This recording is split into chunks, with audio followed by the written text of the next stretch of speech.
else do you want to share with us? Is there anything else that we need to know? I mean, there's a lot we need to know. Well, I would like to go back at you, because your mission and your desire to see communities come together and really dig deep and work together to create innovation is spot on. Thank you. So as much as you might feel like I'm on the leading edge or the other's coming, it is going to be the way we'll do things, or we will not make it. I agree. So I agree. This is our choice, similar to a domination or a partnership. If we stay in this top-downs, only some people are important, others aren't, we are going to continue to replicate our current situation. Is there an argument for the hierarchies in this? If I am a hierarchical thinker, how am I sold on the idea of this partnered, and even things like this internet shared space, this shared growth through shared space, the space between? What's in it for me if I kind of like being the big boss and forgive me, not maybe boss, but just being the group that tells more than... Well, there is a difference between leadership and hierarchy. So that's really important to understand, that to be a leader doesn't mean that I have to be mean or cruel or harmful or limiting. That I might have more social influence, or by the position I'm in, have some more power. But that doesn't mean that I'm more important. That's really, really important to understand as the leader. I bring my skill set, which is leadership. You bring your skill set, which is how to fix my car. You bring your skill set, which is how to purchase the best vegetables for our neighborhood.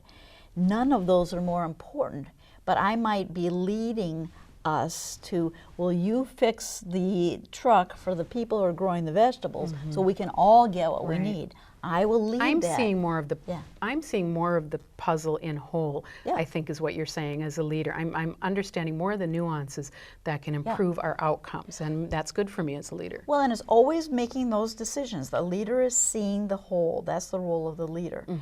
So I would use an example as a chief of a fire department. They maybe don't want to get down into micromanaging of, this is what you say to somebody when you go to the house. Right.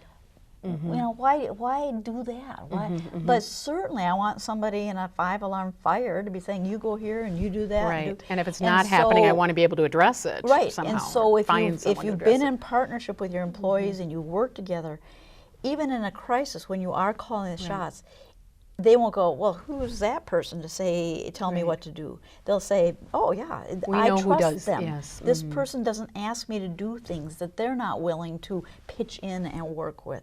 They have the common good at heart. I will follow them. So I'm preparing my leadership students right now with a partnership way of being, and they're going out and talking to their colleagues in the other 12 programs. And the colleagues recently, some of them have started coming to me and saying, how do I get ready for your leader? Interesting. Because I want to how do follow I adjust them. to They said, I want to follow them. They are so sparked, so engaged, so strong in their vision for how we can move things forward. I want to be able to follow them. They don't want to necessarily shift and become a leader. Interesting. But they say, I want to do this. I want to work with that type of leader. I want to work with that type of leader. Now, this is student to student. That's remarkable. So, tell me, just give us, students are exciting. How are students taking this, other than their peers? What's different about this generation of students? I suspect there's a little bit something different. They've seen a little bit of this. They've seen more glimmers, perhaps. Well, they don't see knowledge in boxes like we do, or buckets. So it's a very odd idea that they would have to go across campus to learn something about chemistry if they're over here in the agriculture area, because they're so used to looking up whatever they want to know at their fingertips, and everything's connected and everything's available.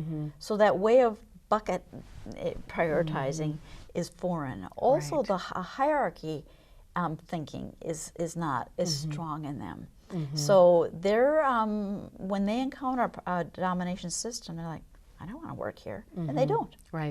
So it behooves us, those of us that are a little more gray than the others, to realize we are not going to have people who want to work for us. Or They people almost who come into college a little more self-actualized, I think, than we did. Am I getting this right? um, A little bit more aware of their power? I or don't think we can no? ever make huge generalizations, because there's certainly people who grew up in abusive families, Right, or right. you know, things that limit their power. But As a generation. as a generation, I would say I am so incredibly hopeful.